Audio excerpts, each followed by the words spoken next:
L'un des grands sujets de ce sommet de Bruxelles, Monsieur le Président, c'est la protection de l'environnement. Tout à fait. Et l'Union européenne envisage une loi qui empêcherait l'accès à son marché aux produits issus de la déforestation, comme le cacao par exemple. Or, la Côte d'Ivoire est premier producteur mondial du cacao, et certains rapports indiquent que justement, à cause du cacao, la déforestation a continué ces dernières années.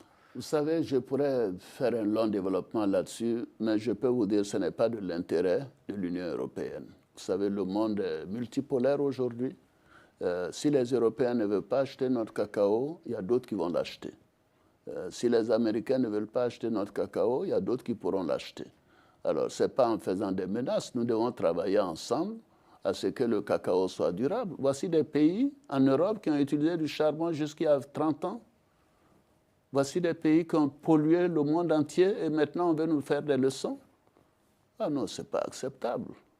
Nous sommes d'accord pour que le problème de l'environnement soit au cœur de ce que nous faisons.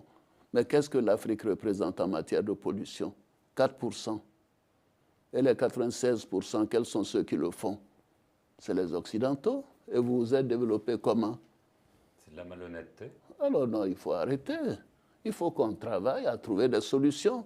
Vous savez, il faut qu'on se dise que nous avons une génération de chefs d'État, une jeunesse maintenant, qui connaît ses responsabilités et qui estime que nous ferons ce qui est bien pour nos pays, pour nos peuples. Nous ne voulons pas l'importation d'idéologie, ni de culture, ni de constitution, etc. C'est terminé ça.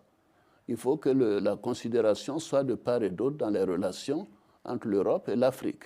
Tous ces engagements qui ne sont pas respectés, j'espère que cette fois-ci on va en parler. Il faut que les engagements soient respectés. Qu'est-ce que nous avons à faire avec toutes ces pollutions des érosions côtières?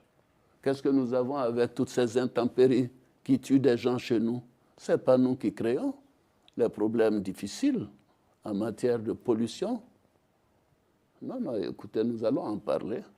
Nous espérons qu'il faut que les engagements, c'est très bien, mais il faut qu'il y ait des suites, il faut qu'il y ait des décaissements, il faut qu'il y ait le développement, il faut qu'il y ait le soutien financier et l'encadrement, etc. Tout ce que nous demandons.